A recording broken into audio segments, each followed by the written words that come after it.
O tema que Deus ministrou há bastante tempo, estava guardado aqui na minha Bíblia, é um tema que aflige a toda a humanidade. Todos que estão vivos e que passaram sobre a face da terra já passaram por isso. E nós vamos ter que lidar com isso enquanto tivermos vida, nós vamos ter que lidar com essa situação. E o tema é o que a palavra me ensina frente às tentações. Eu quero pedir para a igreja abrir no texto de Tiago, capítulo 1. Nós vamos começar em Tiago, depois nós vamos para Mateus. Antes de entrar no texto propriamente dito e na palavra, eu quero fazer um pano de fundo aqui, trazendo para a igreja a questão da diferença entre tentação e provação. Muitas vezes na nossa caminhada cristã a gente vive a vida inteira, passa e não tem essa dimensão da diferença. O que é tentação?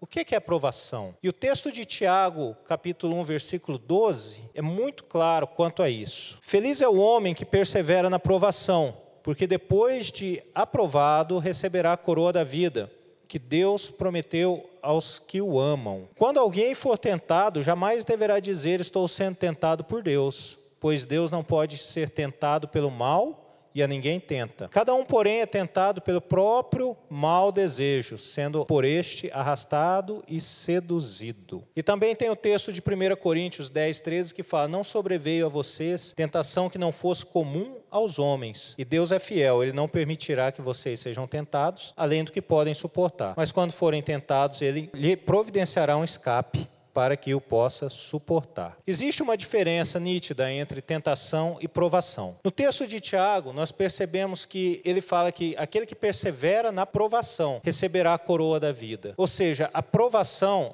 ela gera vida. Na provação, o nosso caráter é fortalecido, a nossa fé é fortalecida, a nossa confiança em Deus é aumentada. Nítido que todos aqueles que passam por lutas, geralmente a gente corre para os pés de Jesus. Durante as provações da vida, a gente busca mais a Jesus, a nossa fé aumenta, a nossa vontade de estar com Ele aumenta. A provação, ela pode vir também na forma de tribulação. Jó, ele não foi tentado, Jó foi provado. E Jó passou por todas aquelas lutas, tendo a provação, a finalidade de tudo era provar o coração de Jó diante de Deus e de Satanás, e aquela disputa que Satanás propôs a Deus. Já a tentação, ela é algo que ela procura a morte e a destruição. A tentação, ela leva ao pecado. A tentação, ela faz parte da nossa natureza pecadora. A tentação está dentro de nós. Como diz o texto, cada um, porém, é tentado pela própria cobiça, sendo por esta arrastado e seduzido. Ou seja, a tentação faz parte da nossa natureza caída. Mas Deus sempre providencia o suporte e o escape para nós em meio às tentações. E ela vem nos momentos de fraqueza. Geralmente as tentações vêm no momento em que nós estamos mais fracos. E nós precisamos evitar e fugir da tentação, né? Deixar a tentação de lado. Mas como que nós fazemos isso? A palavra ela nos ensina como nos portar frente à tentação. Vamos lá no texto de Mateus 4, um texto conhecido, que é o texto base para nós, que fala da tentação de Jesus. Diz assim o texto, versículo 1. Então Jesus foi levado pelo Espírito ao deserto para ser tentado pelo diabo. Depois de jejuar 40 dias e 40 noites, teve fome. O tentador aproximou-se dele e disse: se és o Filho de Deus, manda que essas pedras se transformem em pães. Jesus respondeu: está escrito, nem só de pão viverá o homem, mas de toda a palavra que procede da boca de Deus. Então o diabo levou a cidade santa, colocou-o na parte mais alta do templo e lhe disse: se és o Filho de Deus, joga-te daqui para baixo, pois está escrito: ele dará ordem a seus anjos a seu respeito, e com as mãos eles o segurarão, para que você não tropece em pedra alguma. Jesus lhe respondeu: também está escrito, não ponha o Senhor à prova o Senhor, o seu Deus. Depois o diabo levou a um monte muito alto e mostrou-lhe todos os reinos do mundo e o seu esplendor. E lhe disse: tudo isso te darei, te prostrares e me adorares. Jesus lhe disse: retire-se, Satanás, pois está escrito: adore o Senhor, o seu Deus, e só a Ele preste culto.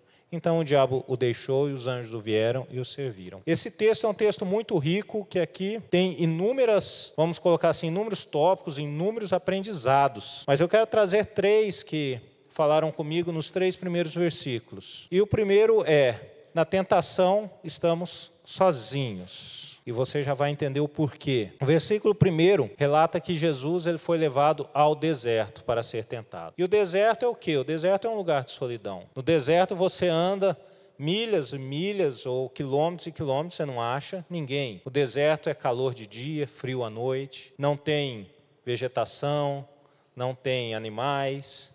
É um local realmente onde você fica sozinho. E quando eu falo que na tentação nós estamos sozinhos, eu quero trazer 2 pontos bem diferentes um do outro. O primeiro é fazendo referência ao deserto como um lugar que eu opto estar, ou seja, um lugar de solidão que eu fiz a escolha de estar. Quando eu desejo estar longe de Deus, eu faço essa escolha, eu vou para um deserto longe de Deus.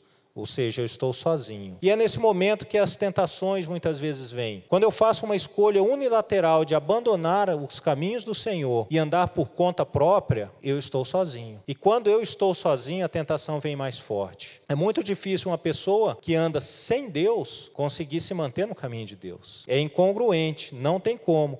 Se você não busca a presença de Deus, se você não anda com Deus, você não vai estar no caminho dele. E aí a tentação, sim, ela chega com muito mais força. Por quê? Como eu já disse, e nós lemos no texto, ela faz parte da nossa natureza má, da nossa natureza pecadora. Então, cada vez que eu me afasto de Deus, eu estou mais sozinho, e mais sozinho eu estou mais propício a ceder às tentações. Então, o primeiro lugar do deserto é esse. É quando eu vou para longe de Deus, me afastando de Deus, eu vou ficar sozinho. Deus não vai estar comigo, porque eu fiz a escolha de não estar com Ele. E a outra forma de solidão no deserto é muitas vezes aquilo que o próprio Tiago nos recomenda também na carta dele, quando ele fala para nós confessarmos os nossos pecados uns aos outros para sermos curados. Muitas vezes, em meio às tentações, nós caminhamos sozinhos pela nossa escolha, mesmo estando com Deus, mesmo estando em uma igreja, em uma comunidade de fé. O que acontece quando eu faço isso? Eu procuro vencer as tentações através das minhas lutas por mim mesmo, pelas minhas próprias forças. E Tiago nos recomenda a confessarmos nossos pecados uns aos outros, ou seja, trazer para alguém aquilo que está sendo minha tentação, aquilo que eu estou lutando. Eu creio que a igreja é um local de cura, eu creio que a igreja é um local onde Deus se manifesta trazendo liberdade, trazendo cura, trazendo salvação, transformação, libertação das tentações, mas só que isso é em comunidade. E muitas vezes o que acontece é que nós sofremos calados. Nós não temos coragem de expor para aqueles nossos amigos, para aqueles que nós confiamos, compartilhar com alguém aquilo que nós estamos passando de tentação. Eu tenho 20 anos de convertido. Nunca ninguém chegou para mim e falou: olha, eu estou passando por essa e essa tentação. Comigo nunca aconteceu isso. E foram também pouquíssimas as vezes em que eu compartilhei com alguém alguma tentação. Foram raras. Por quê? Porque muitas vezes nós temos vergonha, nós temos medo, nós temos receios de sermos julgados por aquilo que nós estamos passando. E nós preferimos o quê? As máscaras de santidade. Então está tudo bem. Você pergunta para o irmão, né? Você cumprimenta ele e fala: tudo na bênção? O que ele responde? Tudo na bênção. Não está. Às vezes está passando por um monte de lutas e não está. Aí fora no comércio, aí fora nas pessoas, você fala: tudo bem? Quantos que vocês já ouviram falar assim: não está tudo bem? Não existe. Sempre respondemos: está tudo bem. E não está. E a gente passando por lutas sozinha. Então as tentações muitas vezes se desenrolam nos desertos da nossa vida, onde nós procuramos vencê-las pela nossa força. Então uma das coisas que a palavra de Deus me ensina, primeiro ponto é que eu preciso aprender a compartilhar as minhas lutas, as tentações que afligem o meu coração. E para mim conseguir também vencê-las, eu preciso cada dia estar mais perto de Deus. O segundo ponto é que na tentação, muitas vezes as necessidades são legítimas, mas as minhas reações às tentações também elas devem ser legítimas. Versículo 2 diz: depois de jejuar 40 dias e 40 noites, teve fome. Jesus passou 40 dias e 40 noites sem se alimentar, só de água. A necessidade de comer era legítima, existia a fome, e ela era legítima. E na nossa vida, muitas vezes a nossa alma, eu entendo a alma como um todo, mas só que muitas vezes a gente fala assim: as áreas, né? Área aqui, área ali. Então eu também vou falar em áreas, mas só que entendamos que a alma é um todo, e para ela estar plenamente equilibrada, o todo dela tem que estar equilibrado. E muitas vezes a nossa alma, se ela não estiver em equilíbrio, ela vai nos levar a certas necessidades que vai abrir brechas ou portas para que as tentações venham. Por exemplo, um jovem casal ou um menino e uma menina novo, vamos dizer um moço. A necessidade de se relacionar afetivamente de um homem com uma mulher é natural, certo? É o normal. Essa necessidade, ela é legítima. Mas só que muitas vezes, se não tiver uma alma bem resolvida, se não tiver um equilíbrio na alma, eles vão ter atitudes em um namoro ou em um relacionamento que são contrários à vontade de Deus. Então, a necessidade é legítima, mas a reação a essa necessidade não foi legítima, não está embasada na palavra. Um jovem que cresce numa casa onde não há amor, a necessidade de amor dele é legítima, mas ele procurar suprir essa necessidade nas drogas, no sexo, na bebida, não é legítima, é ilegítima. Muitas vezes as necessidades materiais em nossa vida são legítimas. Eu penso, um pai que tem um filho doente, que precisa de recursos para bancar o tratamento dessa criança. A necessidade é legítima. Na minha profissão, quantas vezes nós prendemos pessoas que entraram no mundo do tráfico para pagar uma conta, porque devia alguma coisa? A resposta foi ilegítima. A necessidade é legítima, mas a resposta veio através de algo ilegítimo. Nós não podemos conduzir as nossas atitudes, as nossas respostas às tentações fora da legitimidade da palavra. Jesus venceu todas as ofertas e propostas de Satanás na palavra, na legitimidade da palavra.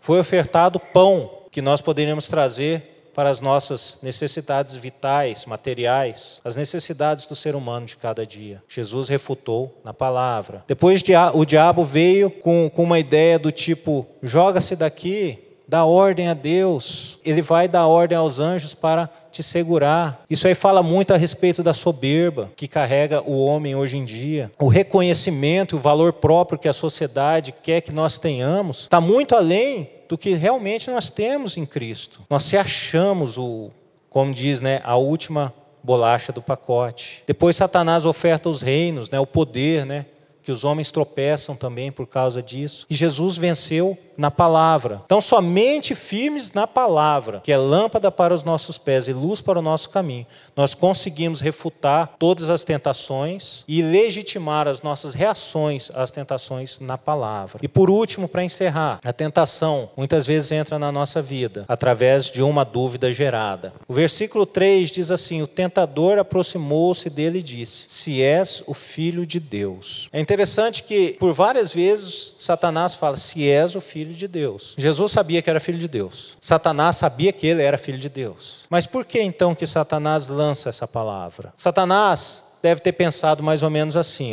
eu sou orgulhoso. Às vezes eu vou pegar Jesus no orgulho, porque ele vai querer provar para mim que ele é filho de Deus. E aí eu, pego ele no pecado. Mas Jesus, anos-luz na frente de Satanás, não caiu nessa. Muitas vezes nós queremos tentar provar aquilo que não precisa ser provado. Antigamente, hoje em dia não é muito assim não, mas antigamente, o guri chegava para o outro e falou, se você for homem, prova que você é homem, faz isso. Quem aqui nunca passou por isso? Eu já. Se você é homem, prova então. Ou se não, o casal de namorado lá, o menino quer alguma coisa a mais, fala, prova que me ama. Não precisa provar. Tem coisas que não precisam ser provadas, E é interessante que essa mesma astúcia de gerar dúvida foi o que Satanás fez com Eva no Éden. Ele chegou e falou, foi isso mesmo que Deus disse? Ou seja, lança uma dúvida. Será que é isso mesmo? E as tentações, elas como o texto de Tiago diz que elas surgem do pecado, da corrupção do nosso coração, muitas vezes elas vão entrar em nossa vida como uma dúvida. E aquele pensamento do tipo, é isso mesmo que Deus disse sobre santidade? Ou aquele outro pensamento,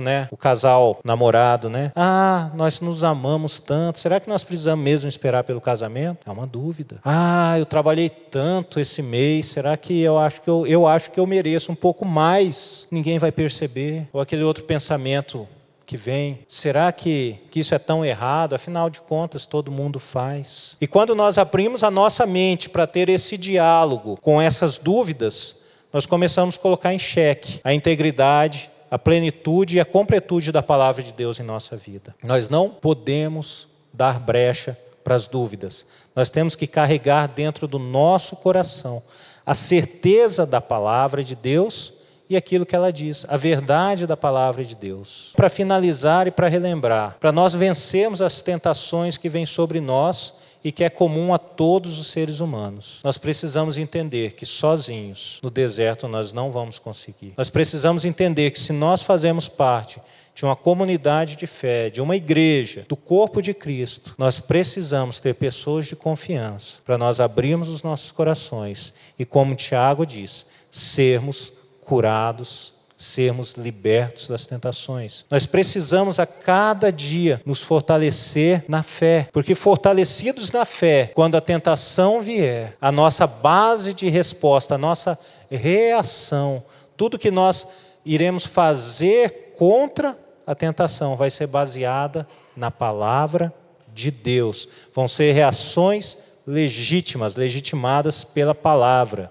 Eu não vou tentar vencer o pecado cometendo outro pecado. E por último, nós precisamos, acima de tudo, fortalecer o nosso relacionamento com Deus e com a sua palavra. A tal ponto que essa palavra venha criar raízes tão profundas, quando ao menor sinal de dúvida, menor seta ou dardo inflamado do inimigo vier lançar aquela dúvida, naquele mesmo momento nós temos condições, nós temos conhecimento, nós temos bagagem espiritual no nosso coração para refutar toda essa tentativa de Satanás de nos fazer tropeçar nas tentações. Amém? São esses 3 tópicos que eu gostaria de trazer para a igreja e compartilhar. Eu vejo que as tentações estão aí, elas fazem parte da nossa natureza, mas é possível vencê-las em Cristo Jesus. Amém?